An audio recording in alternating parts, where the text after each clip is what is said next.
on va se donner une petite méthode. Cette méthode-là, elle est assez simple là, en soi. Là. En fait, la méthode, elle est plus ou moins utile. On est capable d'y penser par nous-mêmes juste en voyant le problème, mais on s'en donne une quand même pour être bien certain. Donc, cette méthode-là, elle est en 4 étapes. Les étapes vont peut-être se fusionner par moment, peut-être qu'ils vont s'interchanger selon le problème qu'on est en train de faire. On va le faire justement dans l'exercice 7.1. On va avoir une situation comme ça. Donc, on a une méthode ici qui commence par essayer de faire un dessin de nos courbes pour savoir qu'est-ce qui est au-dessus de quoi. Et de cette façon-là, on peut bien identifier la région, la zone qu'on est en train d'essayer d'approximer ou de calculer là, avec nos intégrales. Donc en particulier, dans ce dessin-là, on va indiquer qu'est-ce qui est f de x, donc qu'est-ce qui est au-dessus, et qu'est-ce qui est g de x, donc qu'est-ce qui est en dessous. Et de cette façon-là, on va bien identifier là, notre région qu'on est en train de calculer. Ensuite de ça, se dessiner un rectangle d'approximation, ça ici, ce dessin-là, ce traçage-là, il va nous être utile au départ, mais plus on va avancer, moins on va en avoir de besoin, on va être capable de savoir exactement ce qu'on est en train d'évaluer facilement.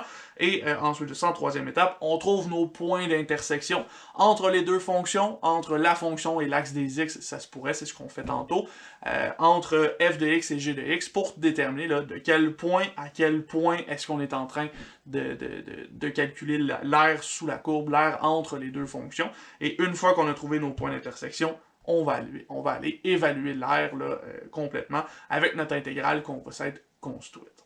Donc on se fait un exemple, l'exercice 7.1 ici, on a la fonction f de x qui est égale à 4 moins x au carré, et on cherche l'aire qu'il y a entre la fonction f de x et l'axe des x, donc on va aller chercher qu'est-ce qui est au-dessus de l'axe des x, donc on va avoir besoin de savoir quand est-ce que f de x coupe l'axe des x. En d'autres termes, ici, comme on a une parabole, on va avoir besoin des zéros de la fonction.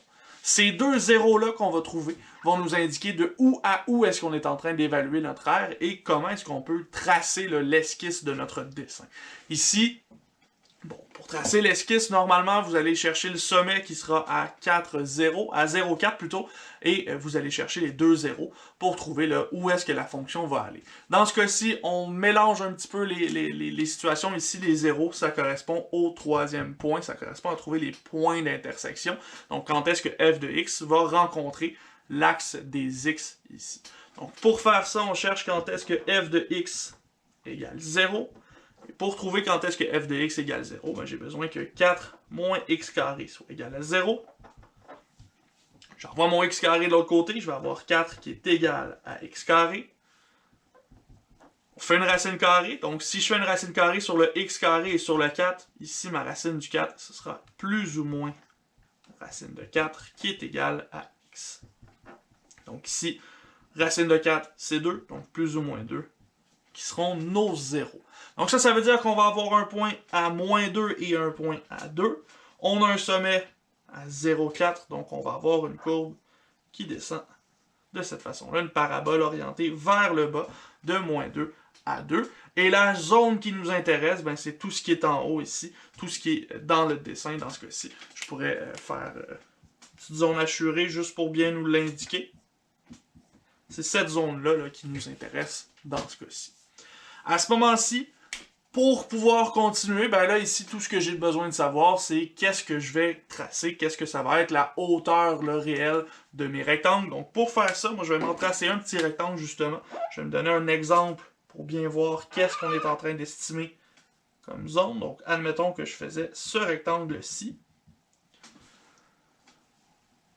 Ben, à ce moment-ci, la hauteur du rectangle, on a dit que c'était toujours la valeur de la fonction au-dessus moins la valeur de la fonction en dessous.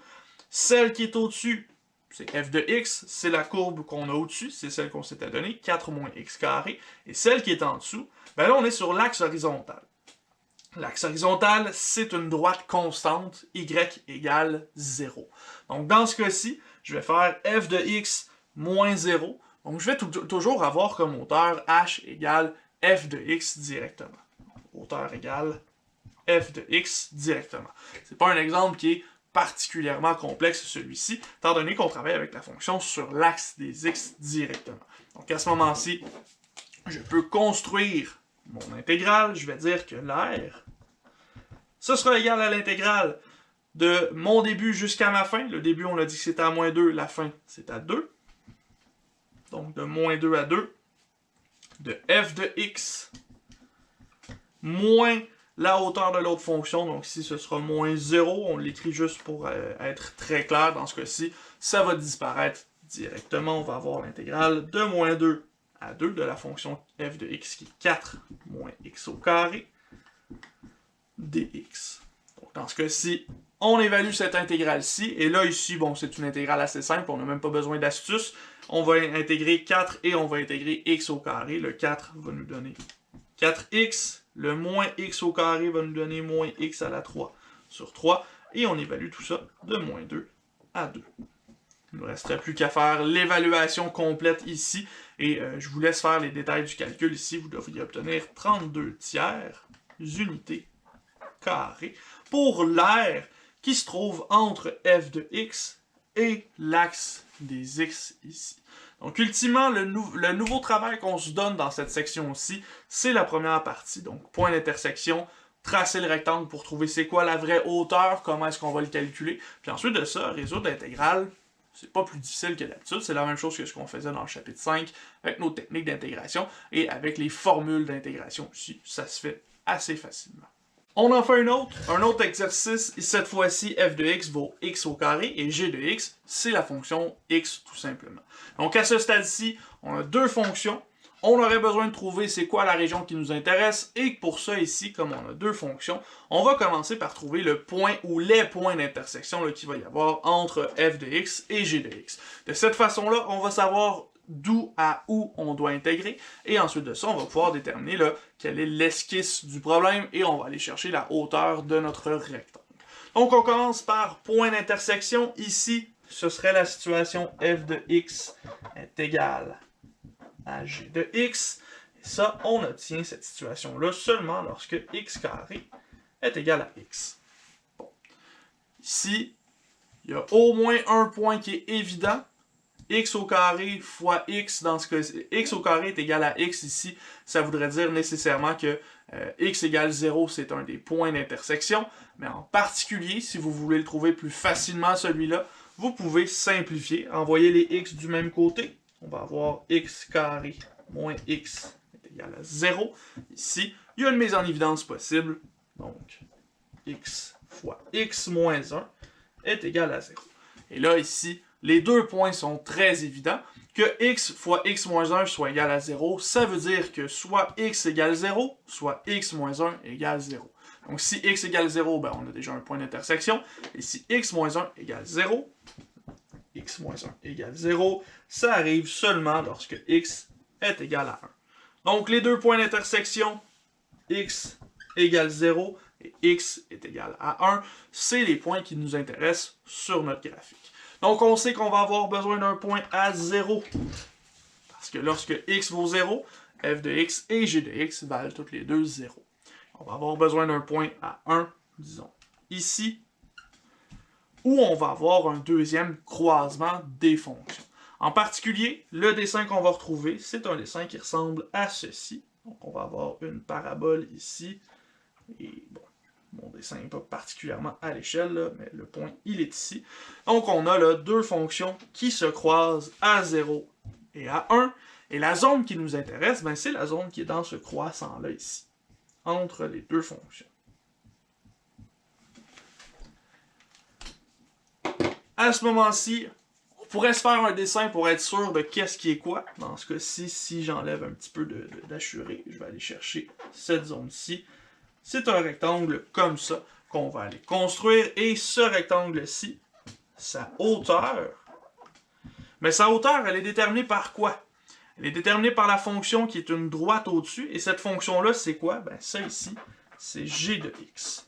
G de x, on va lui enlever quoi? On va lui enlever la fonction qui est une courbe paraboloïque. Donc la parabole ici, c'est f de x. Hein, parce que f de x, c'est x carré, et g de x, c'est une fonction x toute simple. Donc dans ce cas-ci, la hauteur, ce sera g de x moins f de x. Donc ce sera égal ici à x moins x au carré.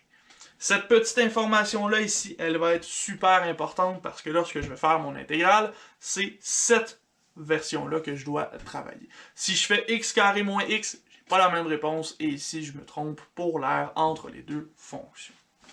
Donc, on y va ici comme ça. On va commencer par construire notre aire. L'aire, c'est égal à l'intégrale entre nos deux points d'intersection, donc entre 0 et 1. Et on veut aller chercher là, la hauteur, donc ici, x moins x carré dx. Donc ici, cette intégrale-ci, on est capable de la résoudre. On peut séparer en deux intégrales par la soustraction. Donc on va avoir l'intégrale de 0 à 1 de x et l'intégrale de 0 à 1 de x carré. Deux puissances de x, c'est facile à intégrer. Le x va devenir x carré sur 2 et le x au carré va devenir x cubique sur 3. Et ça, c'est évalué entre 0 et 1. Ici, je vous laisse faire les détails du calcul. On remplace par 1 pour commencer, ensuite on remplace par 0 et on soustrait l'un vers l'autre. Et il devrait nous rester un sixième ici. Ce sont des unités carrées pour l'aire qui est entre f de x et g de x. Donc, en résumé, on a trouvé nos points d'intersection. Ces points d'intersection-là nous ont permis de tracer l'esquisse de notre fonction. Cette esquisse-là nous permet d'aller chercher la hauteur de chacun des rectangles et ça nous permet d'aller construire l'aire sous la courbe, d'aller construire la fonction d'aire qui nous intéresse. Ceci étant dit, ça fait déjà le tour du calcul d'aire plane. Pas très complexe ces aires-là. En réalité, c'est juste une intégrale qu'on résout en construisant le rectangle avant toute chose, évidemment. Donc avec notre esquisse, avec des points d'intersection. Et le reste, la résolution, c'est assez facile. Moi, je vais m'arrêter ici pour l'instant. Il vous reste l'exercice 7.3 à faire dans les notes de cours. Il est déjà résolu de toute façon, donc vous allez être capable de suivre assez facilement. On va travailler avec des fonctions légèrement différentes, mais c'est le même principe. Ensuite de ça, nous, on se retrouve dans une prochaine vidéo avec la section 7.2. Cette fois-ci, 7.2, on va parler de calcul de la longueur d'un arc d'une courbe plane. Donc, on va aller chercher là, une longueur d'arc. Comment est-ce qu'on peut faire ça avec une intégrale plutôt. Et d'ici là, ben vous pouvez déjà faire les exercices récapitulatifs. Exercice récapitulatif numéro 1 et 2, donc à la fin du chapitre 7. Allez voir ça. C'est pas beaucoup, il n'y a pas beaucoup d'exercices dans ce chapitre-là, étant donné que c'est pas quelque chose de très gros, mais vous pouvez déjà faire les 1 et 2 pour ce chapitre-ci. Et nous, ben, on se retrouve dans une prochaine vidéo avec la prochaine section 7.2.